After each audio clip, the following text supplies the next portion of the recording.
Geez, can we talk something about like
Don't be in your white outfit.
I feel stupid now.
This one's submissions about crying.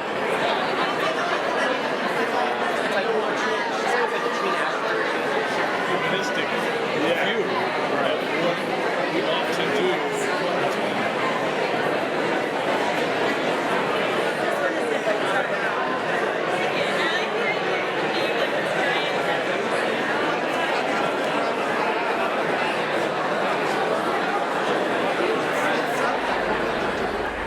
Thank you for coming.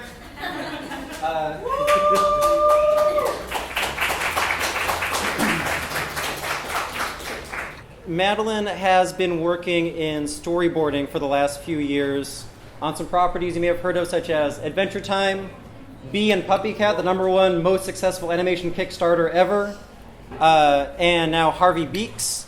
She also has her own print comic run from Boombox, Help Us Great Warrior, which just wrapped up a 6-issue run based on a webcomic that she put out. She also does a bunch of different sketches. She has a new sketch zine, which hopefully you got from her at the Power Donut. But also I'm super interested to talk to her about all the jobs that she had before she started doing art full time. Because Madeleine, like all the best people, did not go through the academy and instead just did a bunch of weird stuff and got some good stories, and then faked. Well, no, I don't think you faked anything. You were just really good I was on the very internet. honest about everything that I didn't know. Yeah. Also, we are very lucky to have an ASL interpreter here with us today. Pilar, can we have a hand for Pilar?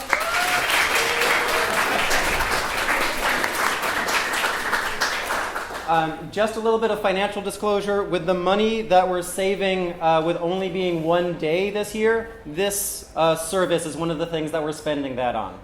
Thank you so much to Pilar for being here. And thank you so much to all of you for being here to make this possible in the first place. So, let's bug you about him. This is my very first zine that I ever made. It's about an elephant named Felix. I went to school in Germany. That's where I grew up. They were super good about encouraging art from a very young age. And so one of the projects is everyone had the same story, but you'd have to illustrate it yourself. Yeah. Up top was the same text that you would get, and then you'd have to try to illustrate it. So this was me not illustrating an elephant, but a mouse instead. But I think that kind of was a good beginning to do a story however you want, and I really like that, especially when there's that event, Inktober, where everyone, like, usually it's an Instagram hashtag type thing, but everyone will draw different things or, like, have similar subjects, and it's so fun to see things interpreted differently by different artists, because that builds this great sense of community, and then people will jump off of other things that started, and that's what I have to say about this mouse. But I really like seeing art interpreted differently by different artists. It's super inspiring to me, and it kind of makes me realize that there's no one right way to draw a thing as well. So can we back up a little bit? So you identify as Latina, is that right? Yeah. But your first language was German? Yeah, I'm mixed. I'm German Puerto Rican. So that's how that goes. But Talk to us about your life. Just your entire life. Well, I was the brown kid in Germany. I think In Berlin, or what part of Germany did you grow up in? in Gochsheim, which is in southern Germany, there was a cow and a church. It was a small little village, but my family is actually from northern Germany, a city called Bremen, which is like a fishing town. But my dad was in the military, so we lived on the military base in southern Germany. But my mom is German, so she wanted us to go to German school so we would keep the German language.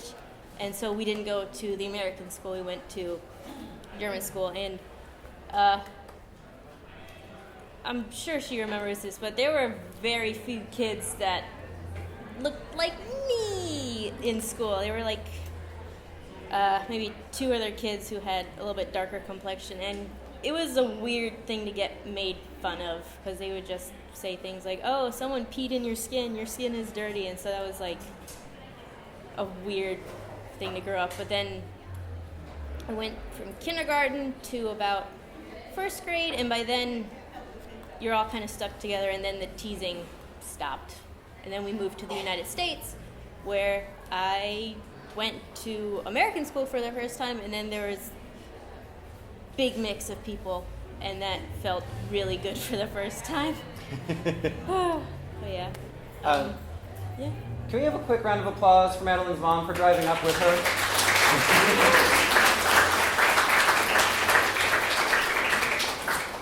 Also for giving birth to her. Nice work. Thank you. Yeah, thanks.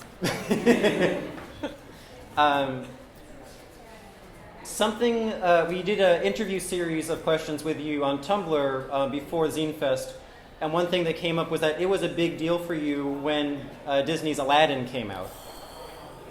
Yeah. Can you talk about that? Jasmine had black hair! It was so cool. I think, I wasn't sure what the chronological order was. I don't remember if Pocahontas came first or if Jasmine came first, but I just latched on to her like she was my oxygen and I needed her to breathe. Because until then it was mostly Little Mermaid, but then like it felt kind of nice to I guess other kids in school too was like, oh, you can be Jasmine. You look just like her, and it felt nice to be like, oh yes, I'm going to be a princess now too. When you play make believe, and Halloween was so easy that year. And then Pocahontas came, and that was like even better. But I did not dress up like her because her costume was too revealing for my sensibilities. Yeah, I think even though I'm not Middle Eastern at all, the first time I saw a character that looked like me, you'll latch on to them. Even now, if there's a character who may or may not be Puerto Rican, I latch on to them. Even if they're written terribly or if they're just this terrible stereotype, I'm like, at least this one little piece, precious baby exists. I'm going to defend them until the end of my days. But I think things are getting better. I mean, I feel like the crowd here is proof of that. And on television, it seems more and more people are open to seeing different characters. And even in my exec meetings, I've had some that were terrible with these weird dude bros that are like, what if it's a guy? And now they're like, oh no, we need to make sure that we have girls, we have people of color, we have people that identify differently. And that's really nice to hear. They're still like figuring out how to do it right, but they realize that it's an issue and they're trying to address it. Tell us about this guy. That was the first fan art I did of Saint Martin, who was my favorite saint. He's giving half of his red coat to Jesus. Yeah, I just wanted to say that fan art is great, even if it's from the Bible. This was, I remember it being like one of those drawings where it clicked in my head as like, oh, drawing can be fun. I can learn a thing. I want to do this forever. So I think that was definitely like, I want to be an artist now. And I can't tell from there, but I definitely started focusing and getting a sketchbook and doing regular practices. Thanks, Saints. Yeah. This was my first self-portrait. So Wait, is there like a shadow version of yourself? Yeah, it's me and my shadow. Super high concept. Yeah, no, this was, again, with German school, they would teach you a bunch of different techniques. So I was like, oh, I'm going to draw me, and then I'm going to trace it and cut it out, and then just color it all black, and it's going to be a shadow. So I think critical thinking is good. Was it also an excuse to not have to color two drawings? Well, I wanted it to, like, be an actual shadow and be like, oh, I'm so smart, I figured out a thing. But I still try to do that with Photoshop. I'm so smart, I figured out a thing. And this was my storybook when I started learning how to read. It would actually belonged to my mom, and then she gave it to me, which was a mistake because I started coloring in it. But this also has, it's all the Grimm's fairy tales. And I still think about this book on a regular basis. I still have it at home. It's falling apart. This is one of my comics that I did called Bear, Bird, and Stag Were Arguing in the Forest, available on retrofitcomics.com. If you saw the reading on Friday night, Madeleine did 3 different selections from that, and we have video of that. Thanks to Solitaire here in the back. Solitaire! That video will be up, and you can see Madeleine reading those stories, but that's one of my favorite little books, and that's actually, I think, how I found your stuff in the first place, is that book from Retrofit. Yeah, it was, I really like mythology, folklore, all kinds of, like, creation myths, and so my book, Bear, Bird, and Stag, was just a bunch of different exercises and trying to do that, which I picked up from this book, which was one of the first books that taught me, like, oh, you can, like, make up a story about something and pretend this is why something exists. I also want to ask Madeleine's mom, do you remember when you got this book as a kid? Oh yes, absolutely. I cherished it since I was a little kid, and I always said I would keep it, and then once it got passed on to her, it became colorful. Once she got her first crayon, her first pencil in her hand, there was not a piece of paper safe in the house. Not just colorful, but if you go to the next one, you see. Well, let's find out. I had to add notes and try to make the story better or how I thought it should end. Yeah. No, I think I think it's fun to like try to build on stories that you already like or try to tell them in your own way, especially if you're having trouble or you're wanting to learn how to write stories.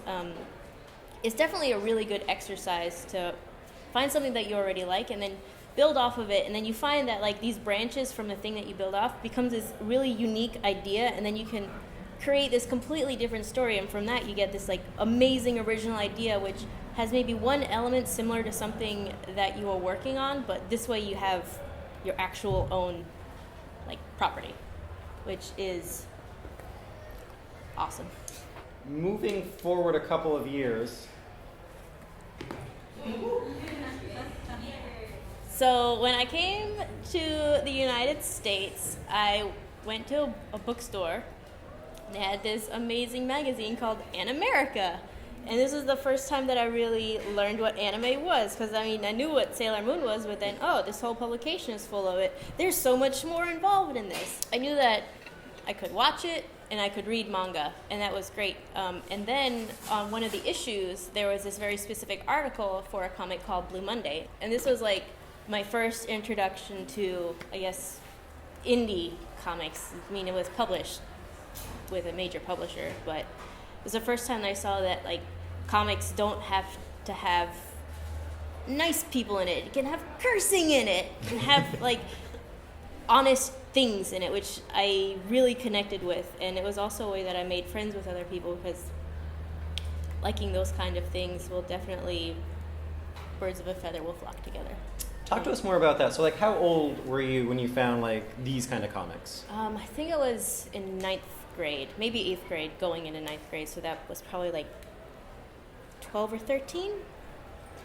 And then before I went to high school, there was my very first anime convention, and China, who draws the comic, was there, so I went, and it was, like, a little pimply-faced teen, like, can you please sign my book? She signed it. And then I would take it with me everywhere because it was my prized possession. I couldn't not leave it somewhere. So I even took it to school every day. And then there was a girl who was like, oh, you like that comic too? I was like, yeah, it's even signed, giving her way too much information that she needed to know.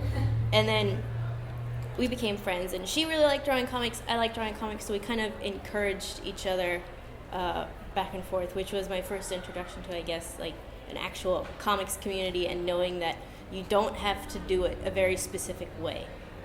Like draw comics a specific way, and there's no limit to story either. So I started doing journal comics and going, on LiveJournal and learning what those things were, which is really encouraging, because I had wanted to go to art school, but I already knew that I couldn't afford it. So I was copying other people's art school assignments and doing them for myself. But yeah. Can you talk a little bit about what it was like going to your first anime convention? It was me and my brother, and my mom dropped me off. It was at a hotel. We walked in, and the first thing we saw was a girl dressed up like a cat girl with a sign that said, hug me, and she comes running towards us, and we're like, oh crap, what have we gotten into? And we walked around and saw Artists Alley, and I didn't know what that was, so I thought, oh, these must all be like super famous, super rich artists that have their definitely published work that is super successful.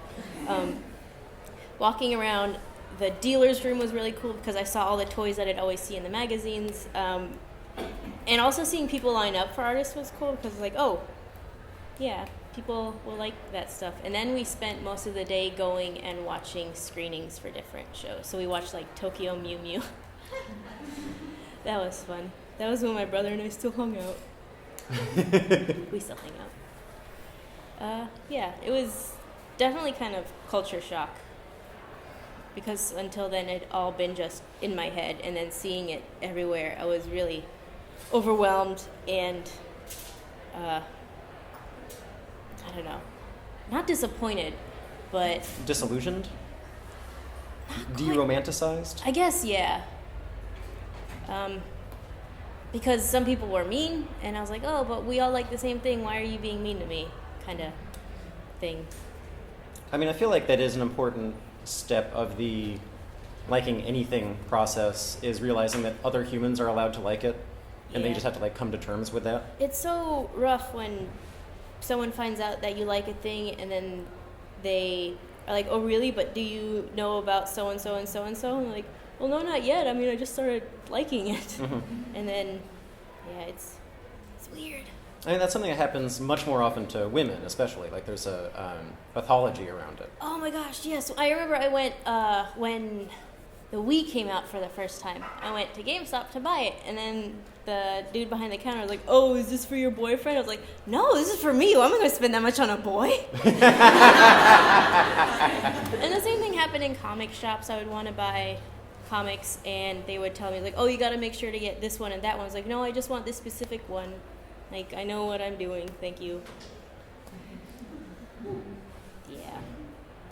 And I also, oh my god, okay. So there is this comic shop that was close to where my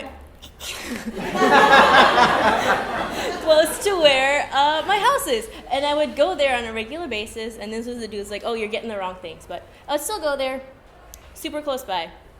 And then when Help Us Create Warrior came out, my mom obviously decided, oh, let's support the local business. Let's order the book from here. So she did that, and then she went in there to pick it up. And the guy was such... Can I curse or should I not? He was such a beep word to her. He was like, so how do you know about this comic? She's like, oh, my daughter drew this. Oh, really? Well, like, I've gotten other people ordering this book too. Where did they find out about it? I was like, oh, you can order it online. And he's just like, internet comics. And he's like, so she didn't do it the real way. Like, you know, the only way to get really published is if you go to conventions and someone discovers you. And she's like, well, she goes to those things, she sells her stuff. And I was like, but it's not real, it's fake. This is a fake comic.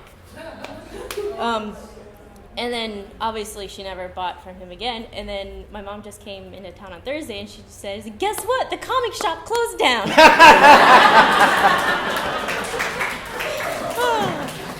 So that feels great. I feel validated. The guy just decided that there's a whole, like, genre, section, or, like, huge cornerstone market. It's like, these are not real. I'm not going to stock this. I'm not going to deal with this. Right. Like, completely ignoring. Remember, kids, crypto misogyny doesn't pay.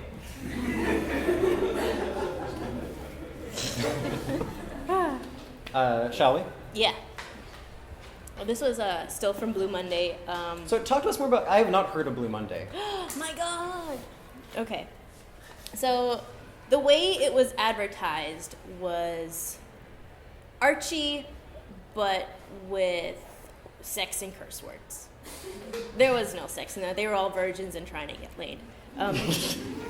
But it was basically, they were in the 90s in a California high school, just kind of being silly with each other. Like in this panel, I think they went, it was like Halloween, and they went to a graveyard to just hang out there, and then they accidentally knocked down the head of one of the Jesus statues in the graveyard, and then it just kind of haunts the main character, like throughout this issue, which was really funny.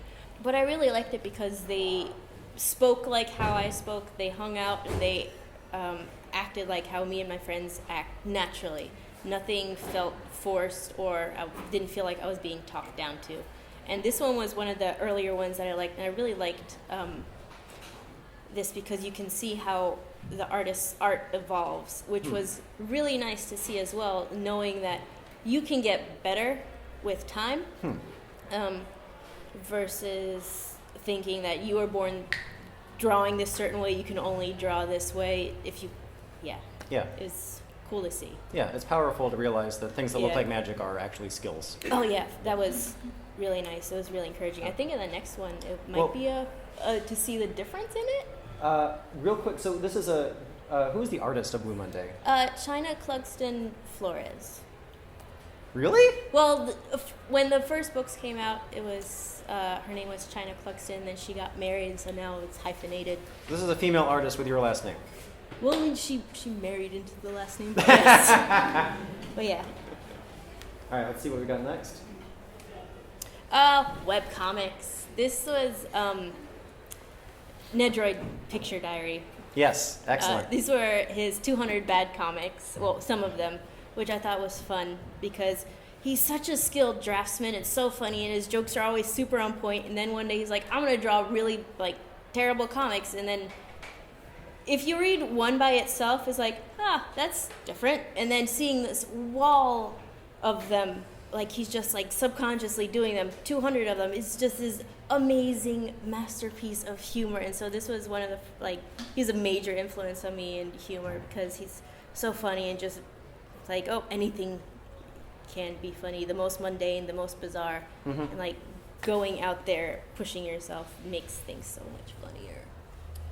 Nedroid, I feel like in some ways, I don't know if he pioneered it, but he's like one of the first people I saw doing it, where he would just reply to Tumblr asks with a sketch that he did in like 10 seconds. Yeah, it's always so good. And then I think he had to stop because people started demanding certain drawings. Right. Yeah, but he's probably the wittiest person I know. And all of his work is really nice. I don't feel like he's making fun of anyone. It's always like everyone's here to have a good time. Right. Without the elephant zine, this was my second comic that I made. The first time I printed stuff out, and I didn't know how to print covers, so I just hand drew all the covers. And I think I made the however many are there. Those were all the ones that I had. I went to SPX, and I just gave them to artists that I really liked, like Erica Moen, Vera Brosco. Oh, yeah. Yeah. I'd like to point out that Dylan Pilar just counted how many there were in the picture. Whereas you and I are just like, some number. Yep. Yeah, and that was, I had always read about SPX, and then finally getting a chance to go, I learned that it's okay to like ask if people do trades, and so I'd always go like, do you do trades? Like, yeah, sure. Give them my thing, and it was really nice for them to like flip through it and then put it in their pile of things to read later and not in the trash right away. But that was also how I had met, his name was Lee Walton. He works for Top Shelf, and that's when they had the Top Shelf, the 2.0, where they had webcomics online. And he took it and he was like, we'll try to put it on there, and he never did. But he still like mentioned it somewhere, and that kind of got more eyes on my blog, which was exciting because it was like, all right, And were you let's still draw on, some more. Were you still on LiveJournal at that point? Yes. I think, no, maybe. Nate More Bikes. Yeah, he is my best friend in the whole wide world, and I met him at TCAF, Toronto Comic and Arts Festival. Also, and- it took me like 3 days to get this joke. So good. But, so we became friends, and he and Zach Gorman would always ask me to table with him, and Zach Gorman does a comic called Magical Game Time. So I'd table with him at SPX, and then one year, Kevin Lee, who is an executive for Nickelodeon, came by because he was trying to get Nate to work on a show. As a storyboard artist? Yeah, well, starting off as a revisionist, because Nate hadn't done boards before, and revisions is usually like your first stepping stone into it if you haven't done it before. And like because of the luck of meeting Nate, becoming friends, him inviting me to table with him, and Kevin being at the show, he picked up my stuff and gave me a business card. And then eventually I started getting tests for shows on Nickelodeon, which was great because I did end up working for them for a while, which is nice. So like, be nice to everyone you meet is my lesson that I have to say. Can you talk for just a couple of minutes, because we're about to dive back down into anime. So a lot of your work right now is storyboard work. Can you talk a little bit about what that actually looks like what a storyboard test is? Because as I understand it, it's like doing a lot of work for free for a company and hoping that they will like it and then like pay you for it. It seems like that, but it's less sinister than it sounds. I guess the way it goes is for Harvey Beaks, because that's the show that I eventually worked on. Right.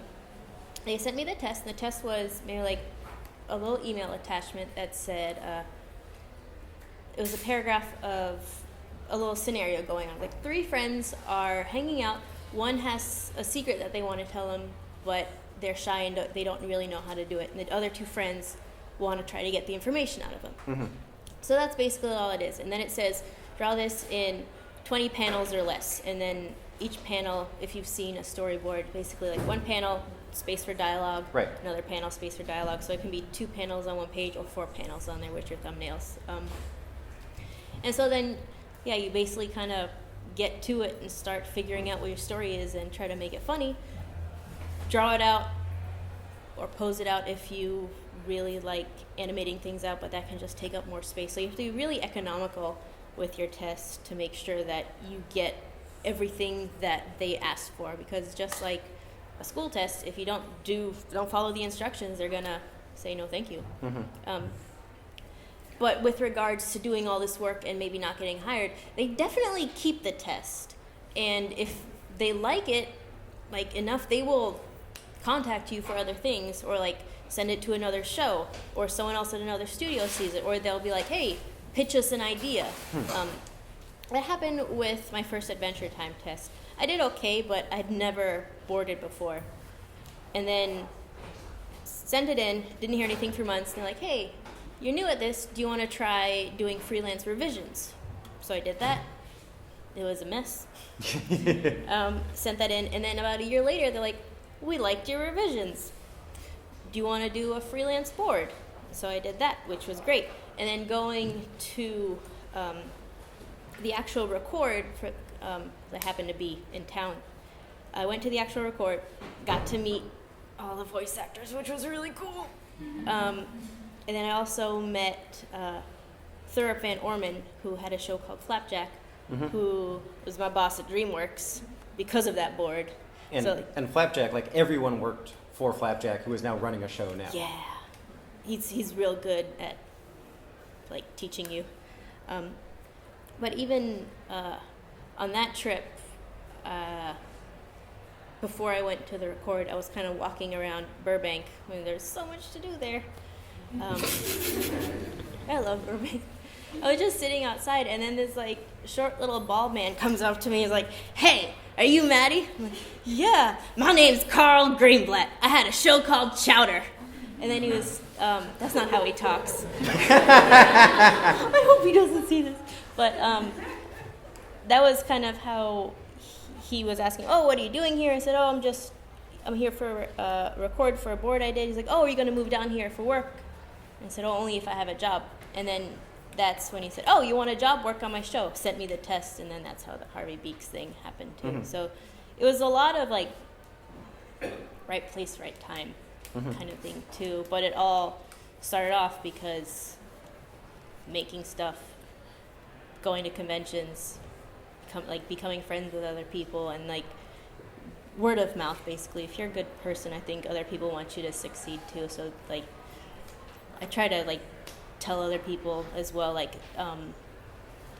if I think someone's super talented, I'll email someone and be like, "Oh my god, you should give them a test right now." And most of the days I am on Tumblr anyway, so there's some good art in there. You can like send it to the powers that be, which is kind of nice. At least at my production right now, they're really good about wanting to recruit people.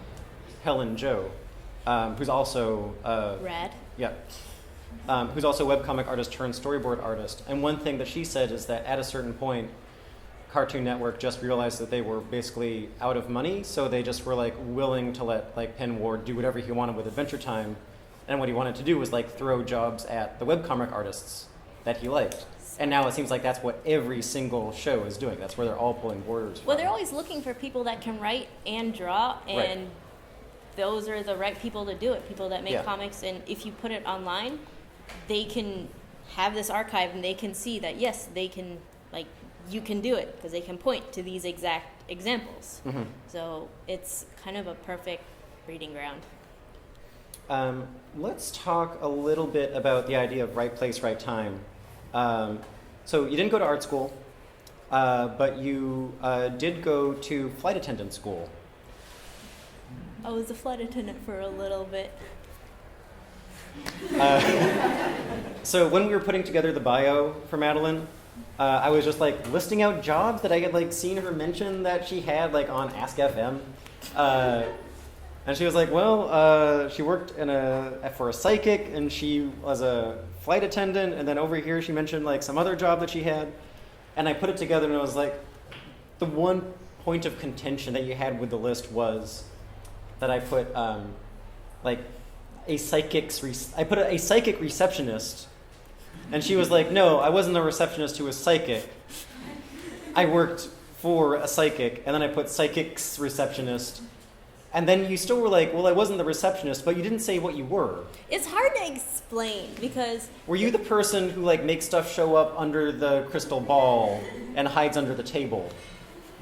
No, it was weird. There's like a shop, and so there would always be like trinkets and souvenirs, tarot cards, incense, candles. And so I would handle like if you wanted to buy anything in the shop. So it's like basically a cashier. Your merch. Yeah. Yeah. And then they would have their little section where people that would have appointments, they would just beeline straight for that and not say boo to me. So, but yeah. Did you get fired from being a flight attendant? Did I? Well, I quit. I don't know anything about your flight attendant career.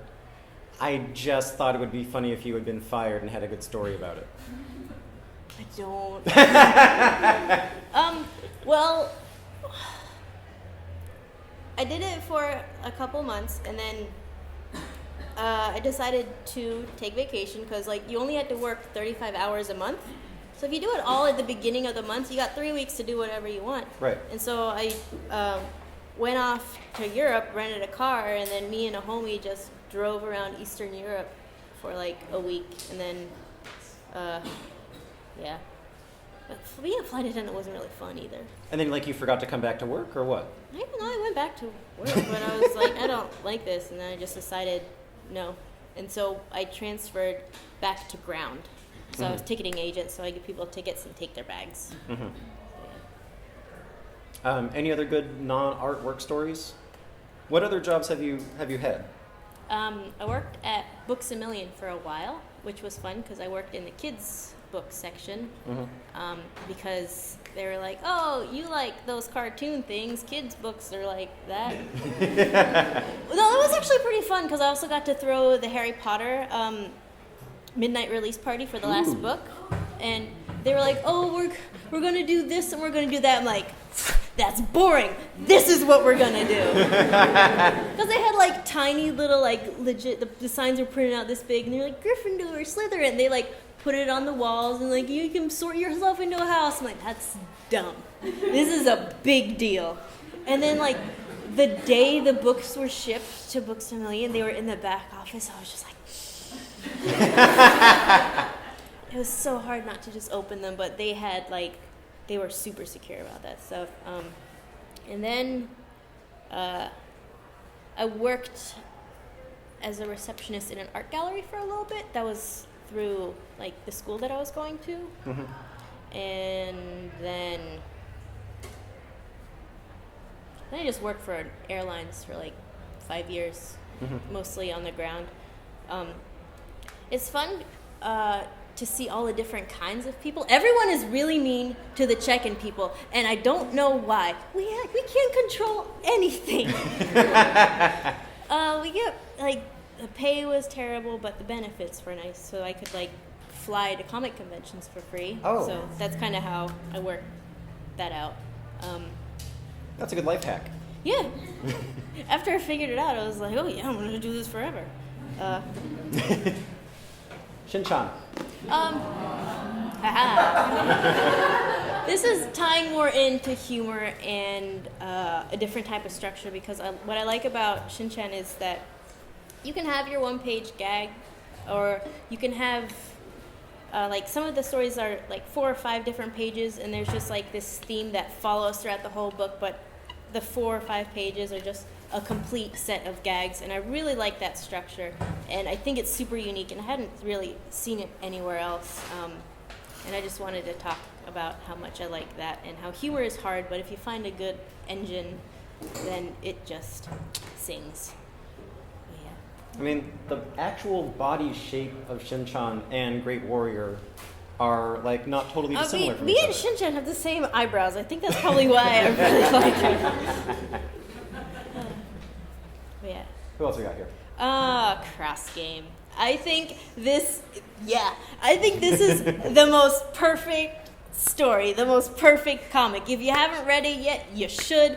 It is beautiful. It is heartbreaking. I cried. I actually threw my book up and screamed at the end. What is it called? Cross game. It's about baseball and childhood love. But what I really like is how the author is Mitsuru Adachi. He's so good at these little moments. Even on this page, there's so much going on, but it's just quiet and calm. It actually feels like a summer's day. And then when he draws baseball games, actual baseball is kind of boring. Sorry. The pages are full of action. He knows the exact thing to draw, and I just want to get that good one day. So, yeah. They have an anime of this too. I haven't seen it yet, because with this one, I feel like this works so well as a comic because of the pauses and the timing. You can just linger on the panels. If watching a show forces you to follow their pacing, and you can't really enjoy it as much. Mm-hmm. Versus if you go to the next one, Naruto. This one, I really like reading it, but then watching some of the fights, it's so good, and it's so much easier to follow. And I think that this one is Gara versus Rock Lee, and if you haven't seen it yet, go on YouTube and watch it, because it's so well animated. It's beautiful. It's fluid. One motion goes into the next. The cuts are perfect. And while you can follow it on this page, I think the anime actually does a much better job for the action scenes there. The personal stories in Naruto are really, really important and really good. But that's my one criticism. I just like watching the fights being animated. And so I think that's why comics and animation can have this perfect marriage, because where one's lacking, the other one can pick it up. And it can make this wonderful completed product. I think I added this in here because I stumbled on a post somewhere saying that criticizing comic artists that were working in animation and saying well, if you really like comics so much, you wouldn't do animation. No, this is it's one part of each pants to make one leg hole in a pants to make a completed thing, and it's so hard to try to explain that. I just wanted to yell at them, "You're wrong," but it's the internet. I don't want to deal with that. One of the reasons that I was really excited to get you here as our featured artist is because I feel like you have a very modern, functional attitude towards your employers and how you approach them when they screw up. So, for example, we couldn't find a cup. So, for example, when it seemed what's the Home? Is that the movie? Yeah. When the DreamWorks movie Home came out, it's one of the very first big budget CG movies starring young. Is she black in the movie? Yeah. She's supposed to be mixed, I guess. She's black and whatever they decided her mom was. But starring a girl of color. And when the what was presumed to be the DVD cover came out, it did not have her on it. It did not have the protagonist of the movie on it. And whereas some people would have been like, well, that sucks, but that's my employer, so I'm not going to say anything about it. And some people would have very quietly mentioned to their friends that this was messed up. You started a Twitter campaign. Well, someone else started the hashtag, and I was like, yeah, they're right. I'm going to yell about this, too. I'm going to send an email. What's Jeffrey Katzenberg's email? I don't know. I was really nervous about that, but my girl who started it, I think her name was Kayla Dennis. She's Candymation on YouTube. And while we were, before the movie came out, I was showing some of my coworkers her videos because she was doing those reaction videos where she sees the trailer and how excited she was about it, and I was like, look, someone's excited. This is important. This matters. And then when she was disappointed about it, I felt super disappointed too, because she was like this super huge fan, so I decided to try to join in.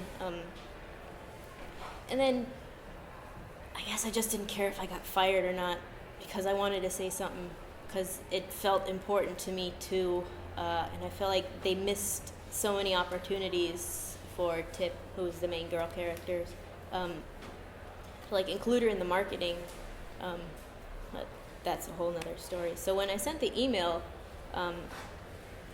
first thing was getting a thank you for your concerns, I'm out of the office kind of right now, and then got another reply that was like, thank you for your like for your passionate like feelings about it. I'm out of the office. Like, I'm gonna forward this to the right people, because I didn't know who to send it to, so I figured we start at the top, maybe it'll get down to the right person. Eventually got to the right person, and then they had mentioned that it wasn't the final art anyways, and I was like, cool. And then the new one, she's on it. I'm not woo about it, but I feel like people saying something really made sure that she was on there versus going with the temporary art, which was just, who was the little alien. Yeah. But that could have very well been a situation where the decision was just like made by some white dudes with no input from anyone who actually like has a stake in it. Yeah. No, but I'm glad that they listen. But like that's going to be someone's Jasmine. Yeah, for sure. Oh my gosh, there's so many cute pictures of little girls with their little O doll, and they're wearing like her same outfit, and we've got them like printed out in the office, and it's adorable and not creepy. Another instance that I was really impressed with you is when it was Boom Studios put out the comic Strange Fruit, which is an abomination. It's literally a comic by two white guys about a superhuman, scantily clad black man. He's an alien, isn't he? Yeah, he's an alien shaped like a black man who has superhuman powers and who arrives in slavery-era American South. Was it slavery era, or was it like a little bit right I think after? it was like maybe it was just right after. Yeah. I didn't buy it. Yeah, me neither. And they called it Strange Fruit. Which is weird, because there's another comic called Strange Fruit, Which is actually like really good. Yeah. And tackles those issues way better because it's written from people that are pulling from experience versus, I think in an article I read that they decided to like, these are all stories that their grandparents or grandparents, like great-grandparents told them about, so they decided to make this weird story, and it just seems so tone deaf because Boom like advertises push comics forward, and that definitely didn't feel like it was on message, and I was kind of disappointed with them, and I think a lot of people were. I mean, the thing that you said on Twitter, which stayed with me, is I'm gonna misquote it, but it was something along the lines of, the message this sends to people of color is, it doesn't matter how good your story is, studios will find a white man to tell it for you. Yeah, that's pretty much not misquoted at all. That was probably what I said.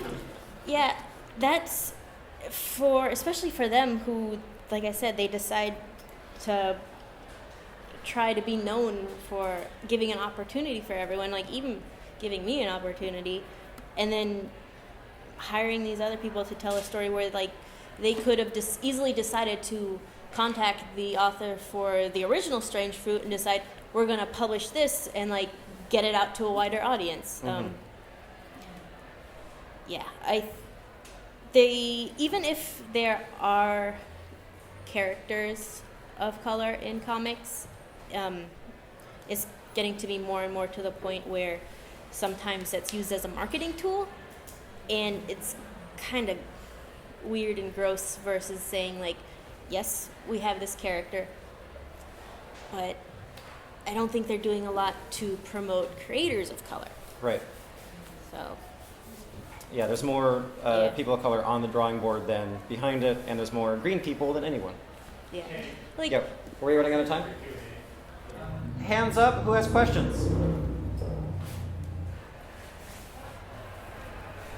Who were some of your other influences in, I guess, besides the ones we saw here, are like, who do you think added to the way you approach your work as far as like American independent comics, or even like major comics? You? No, but for real, that's Lamar Abrams. He does this amazing comic called Remake. Wait, you're Lamar Abrams? Put him on the spot. But yeah. Hey, I'm the big fan.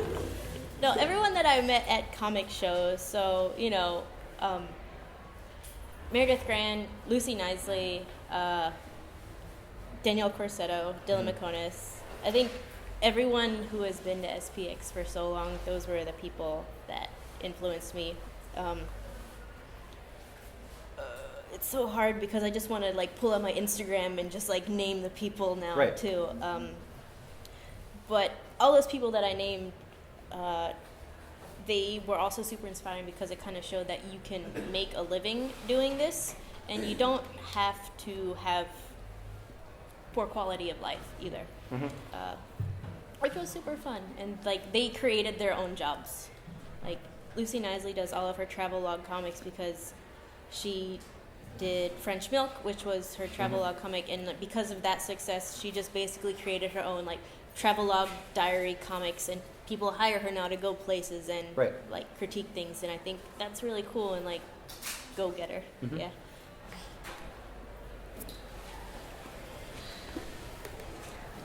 Hi. Were you nervous, putting your work out there and stuff like that? Getting feelings of apprehension or something like that? At first, I wasn't because no one was seeing my stuff.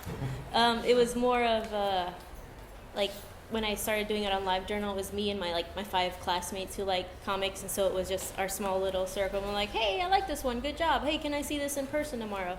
But when I started putting things on Tumblr, which was years after LiveJournal, that's when I started getting nervous because that's when a lot of people started either having opinions about it or, well, it wasn't bad, it's just, I guess art theft became more of a problem too.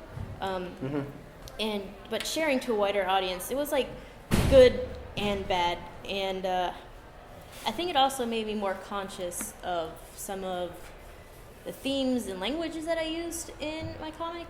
I try not to curse. Sometimes you can't help it, but I try not to.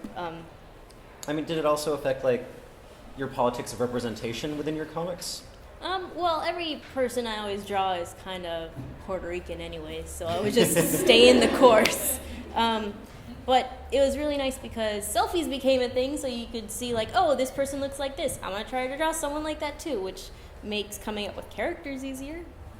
I guess I have to say that about selfies. Yeah. But yeah, no, nervous, definitely, and still am every day, shaking up here too. I saw somewhere that you have, I think, a literary agent. I was kind of curious how that came about and what kind of results you got out of it. My agent is Jen Lennon. She represents a lot of other artists on Boom, and I think my friend Frank Gibson, who wrote the Gumball comics and has a book called Capture Creatures, when I told him, I was like, oh, I'm working on getting my Boom contract. He's like, you should get in touch with Jen. So gave me her information. Basically, she knows what is actually written in the contracts. And I tell her, I don't want this, I want this, I want to be able to do these kind of things. And then she hashes it out with their legal team, so I don't have to worry about any of that, which is super nice. And then generally, an agent will take a little bit of a commission, and that's predetermined as well. But it's super good because she will also actively seek out other publishers. If I have any ideas, I can send her a drawing and a paragraph and be like, hey, I got an idea. And then she'll shop it around, see what people are looking for, and tell me this publisher is interested or this publisher wants it to be slightly like this if you can change it around. So it's really nice. She's super fun. Another way to get agents, if it's not word of mouth, if you look up different agents and what kind of books they represent, you can actually send out queries, and most of the time on their websites they will have a little form that you can fill out what your work is, and then I'll take a look at it and contact you, or someone else in their agency if they're with more people, someone who specializes in that kind of thing. So it definitely helps and protects you, and that's why I still have all the copyright for Great Warrior, and I can do whatever I want with it after the print run. Yeah, that's nice. What would you like to do with Great Warrior after the print run? I'm going to keep doing gag comics. Probably go back, do gag strips online, one-page ones, because those were fun and not stressful. Can I ask everyone else a question? Okay. Hi. So I'm a recent art school graduate, and there's always that idea that if you don't get a job right out of school, that you feel you've lost 4 years of life to do this. What do you have to say to that? Could folks hear that question? So the question was, if you graduate, there is an idea that if you graduate from art school and you do not get a job right away, that you should just give up and learn a trade. Is that true? No. I guess the best example I got is my buddy Nate Bulmer. Went to art school, went to grad school, worked at like a clerk's office for a couple of years, and he's only been in animation for a year or two, and he had been out of school for almost 5-6 years. So everyone's like journey is different. There's obviously going to be people that just like blaze right through and get to the top immediately, but I think don't get discouraged if it doesn't happen right away. Use it as an opportunity to like focus your craft and either store if you want to be like figure out exactly what you want to do in the art world. If it's an animation, if what position you want to do, focus on it. Yeah, I don't know. I just want to keep just saying that's wrong, that's wrong, that's wrong, because I know and work with so many people that have either like not even finished school or have done so many odd jobs since completing school, and now they are actually working in it, and I guess it still like feels weird to go into work and do that job when like last year someone was like, oh, last year I was just working at a stadium cleaning toilets. Like, yeah. But also don't feel bad about having to do other jobs too, because that's where you get a lot of good material from. Yeah. This is actually something I feel like this is a question that you receive a lot in different ways on Tumblr or on the internet in general. The idea that you have to go to art school is something that feels really internalized by a whole generation of young creators who are convinced that they have to spend $100,000 to even get like an entry-level job in the industry. How do you feel about that? I definitely had those feelings too. I was trying to apply to CalArts and Ringling School, but my smart parents said that loan is too big,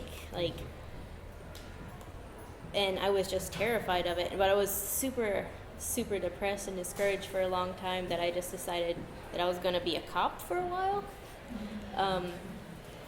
But I think because there have been so many success stories of people going through art school and making it big, like a lot of people that have their own shows, you can always be like, oh, they went to this school and studied this. And people always focus on the people that do have shows versus people that are working underneath them or on their shows and have got there through different avenues. But also, I guess, there's that flashing lights. Schools will advertise, like, come here, we will figure out everything for you. But if they don't have a good networking system, you might not get a job right away. I don't know. It's kind of messed up and sad that people get tricked into doing those kind of things. Yeah, I think it's been said often that the strength of going to school is the social network that you build, and that's something that you seem perfectly capable of building by.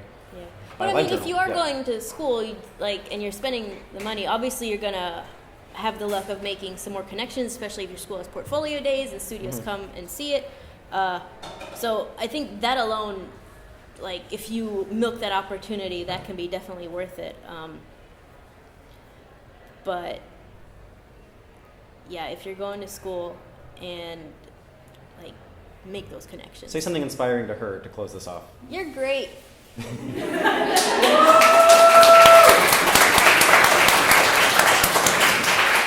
Thank you very much, Madeleine Flores.